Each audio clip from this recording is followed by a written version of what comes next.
अस्सलामुअलैकुम my YouTube family, कैसे हैं आप सब लोग। आप सब लोगों को वेलकम टू किचन एक्सप्लोरर। और आज मैं आप लोगों को बताने जा रही हूँ इमली आलू बुखारे का शरबत, जो कि इस हमारे समर में बहुत ज़्यादा रिफ्रेशिंग होता है। तो हम इंग्रेडिएंट्स की तरफ जल्दी जल्दी चलते हैं। मैंने ले लिया है 1 पाव आलू बुखारा और 1 पाव लिया है मैंने इमली, और मुझे चाहिए होगा ½ kg के करीब शुगर। तो अगर हम देखें तो मेजरमेंट में ये दोनों भी ½ kg हैं और ये भी हो गया हमारा ½ kg शुगर। उस हिसाब से आप क्वांटिटी बढ़ा भी सकते हैं और कम भी कर सकते हैं। अब हम क्या करेंगे कि हम एक साथ इमली और आलू बुखारे को नहीं सोक करेंगे, हम आलू बुखारे को अलग सोक करेंगे। मैंने 1 लीटर के करीब पानी लिया है, बस इतना डाल दिया इसमें, और ½ लीटर इसमें डाल देते हैं हम।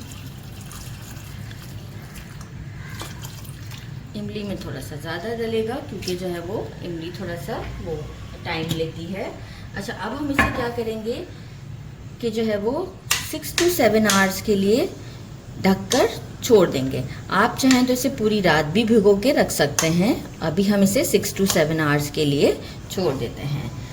इसके बाद हम आपको बताएंगे कि हमें इसका नेक्स्ट प्रोसेस क्या करना है। तो अब इसे भी ज़रा इमली को भी हम अच्छे तरीके से खोल देते हैं ताकि जो है वो अच्छी तरीके से भीग जाएगी। और ढक ज़रूर दीजिएगा क्योंकि जो है वो कोई भी इंसेक्ट वगैरह ना आ जाए इसमें या मिट्टी भी ना चली जाए। तो बस अब हम आपको आफ्टर 6 आवर्स के बाद शो करते हैं। 6 आवर्स हमें हो चुके हुए हैं और अब हम क्या करेंगे, अच्छे से हैंड्स को क्लीन कर लेंगे। और फिर हम ये देखें कितने सॉफ्ट हो चुके हैं, ज़बरदस्त। अब हम इसे हाथों से अच्छे तरीके से मैश करते हुए इसके सीड्स निकाल लेंगे। सारे सीड्स हम इस तरीके से मैश करते हैं। पहले अच्छे से मैश कर लीजिएगा ताकि थोड़े से सीड्स जो हैं वो लूज़ हो जाएंगे, तो फिर हम आसानी से सीड्स निकाल लेंगे।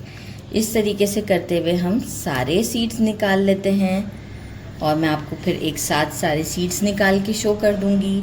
मैंने तरीका बता दिया। सेम इसी तरीके से इमली के साथ क्या करना है हमें कि देखिए, इमली के साथ स्किन भी होती है, वो स्किन हमें नहीं चाहिए।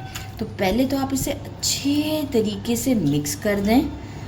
और देखिए वाटर अच्छा खासा है। एक बार मैं जब ये जो इमली के जो बीज हैं और जो आलू बुखारे के हैं, इसमें थोड़ा सा और पानी डालूंगी ताकि कोई वेस्टेज भी ना हो हमारा। और एक दफ़ा फिर मैं इसे इस तरीके से करूँगी। तो ये देखें, इस तरीके से करते हुए मैं क्या करूँगी, सारे सीड्स, मुझे स्किन नहीं चाहिए इसकी, सिर्फ सीड्स के ऊपर स्किन नहीं चाहिए, तो मैं ये सब भी निकाल लेती हूँ। और फिर इसे क्या करूँगी, एक बोल में दोबारा से थोड़ा सा पानी डाल के उसमें से भी सारा जो भी थोड़ा बहुत पल्प होगा वो मैं निकाल दूँगी। अच्छा, मीनवाइल मैं शुगर तो ऑलरेडी आपको बता चुकी थी। 1 टीस्पून हमें चाहिए होगा ब्लैक सॉल्ट और 1 टीस्पून मेरे पास है रॉक सॉल्ट। आप रेगुलर सॉल्ट भी यूज़ कर सकते हैं। तो दोनों सॉल्ट की 1 टीस्पून जाएगी। तो ये मैं आपको रेडी करके बताती हूँ और सेकंड टाइम भी मैं करके फिर आपको शो कर दूँगी कि मैंने इसके अंदर थोड़ा सा पानी का लेवल बढ़ जाएगा इसके अंदर, ठीक है। इसके बाद हम इसे ब्लेंडर में ब्लेंड करेंगे। मैंने दोनों में से सीड्स निकाल दिए हैं। उसके बाद भी एक बार इसे थोड़ा सा पानी डाल के रेडी कर लिया था, थोड़ा पानी मैंने इसका। अच्छा, आप ये कहेंगे कि मैंने आलू बुखारे का और इसका जो है वो अलग अलग क्यों सोक किया। आलू बुखारे से जो पल्प को निकालना थोड़ा सा डिफ़िकल्ट होता है। वो अगर हम इमली के साथ सोक करते हैं ना, तो वो फिर इमली के सीड्स के साथ ही चिपक जाता है, तो फिर हमारा तो पल्प सारा ज़ाया हो जाता है। इसलिए अलग अलग सोक किया जाता है। तो आपने इस बात का ख्याल रखना है, एक साथ नहीं करना है। अब मैं इसे डाल दिया ब्लेंडर में। अभी देखिए इतना भर चुका हुआ है। तो मैं पहले इसे एक बार अच्छे से ब्लेंड करती हूँ। एक सेटअप रेडी किया है मैंने, सीव और एक पतीली ले ली है जिसमें डायरेक्ट अब मुझे स्टोव की तरफ जाना है। तो मैं इसे ब्लेंड करके इसे छानूंगी। जो एक पहला बैच था उससे मैंने पीस लिया है और आप देखें सीव की मदद से कितनी आसानी से ये जो है वो आराम से छन जाएगा। फिर मैं सेकंड बैच को भी जो है वो अच्छे तरीके से मैं ब्लेंड करके आपको शो करती हूँ।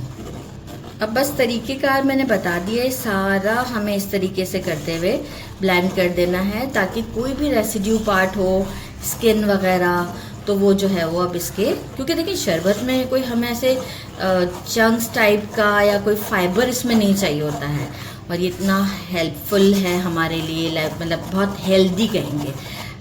अभी जो इतना समर चल रहा है और इतने सारे काम होते हैं घर में बकरा ईद के, तो ये बहुत ही हमारे लिए बेस्ट है। तो मैं सीफ से इसको छान के आपको सारा शो करती हूँ।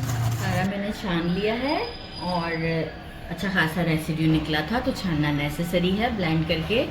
अब मैं इसे स्टोव पे ले आई हूँ मीडियम फ्लेम पर, और साथ में मैंने जो शुगर बताई थी क्वांटिटी, सारी शुगर हम इसमें ऐड कर देते हैं और इसे एक अच्छे तरीके से हम पकाते हैं फॉर 10 मिनट्स। इसके बाद हम आपको शो करते हैं कि इसकी क्या कंसिस्टेंसी है। अच्छा कलर भी आ जाएगा, थोड़ा डार्क फॉर्म पे भी आ जाएगा और एक अच्छी कंसिस्टेंसी भी आ जाएगी। तो बस मिलते हैं आफ्टर 10 मिनट्स।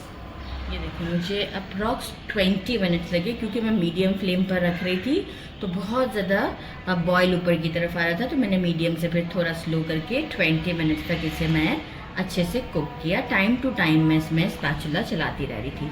अब इस हद तक ये हो चुका हुआ है, बहुत गाढ़ा नहीं करना है हमने। अब हम क्या करेंगे, क्योंकि जैसे ही ये रूम टेम्परेचर पर आएगा ये कंसिस्टेंसी और अच्छी पकड़ लेगा।